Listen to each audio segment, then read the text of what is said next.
ভারতীয় বিমানবন্দর কর্তৃপক্ষ একাধিক নোটিশ জারি করে বিমান পরিষেবার ক্ষেত্রে উত্তর ও পশ্চিম ভারতের মোট ৩২টি বিমানবন্দরে সমস্ত বেসামরিক বিমান চলাচল সাময়িকভাবে বন্ধ করার ঘোষণা করা হয়েছে। এই নিষেধাজ্ঞা ১৫ মে ৫টা ২৯ পর্যন্ত কার্যকর থাকবে। এটি অপারেশনাল কারণে জারি করা হয়েছে বলে নোটামে জানানো হয়েছে।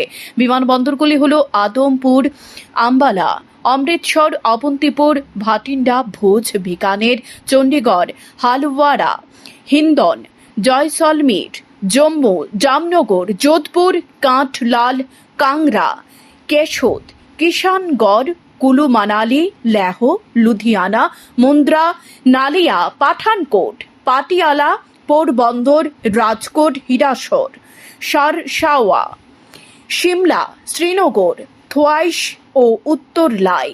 এই সময়কালে যাত্রীদের বিমান যাত্রার পূর্বে বিমান সংস্থার সঙ্গে যোগাযোগ করার পরামর্শ দেওয়া হয়েছে।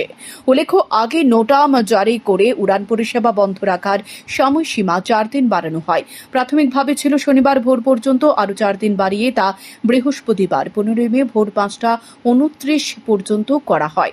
এবার বাড়ল বন্ধ বিমানবন্দরের সংখ্যাও। পেহেলগাঁও হামলার বদলায় ভারতের প্রত্যাঘাত অপারেশন সিঁদুর। ভারত প্রিসিশন অ্যাটাক করতে পাল্টা হামলার চেষ্টা করে পাকিস্তানের সব হামলার চেষ্টাই ব্যর্থ করেছে ভারত। পাকিস্তানের ৩টি যুদ্ধ বিমানগুলি করে নামিয়েছে ভারত, যার মধ্যে 2টি JF-17 আরেকটি F-16। একই সঙ্গে পাকিস্তানের ৫০টিরও বেশি ড্রোন ধ্বংস করেছে ভারত। শান্তন টিভি।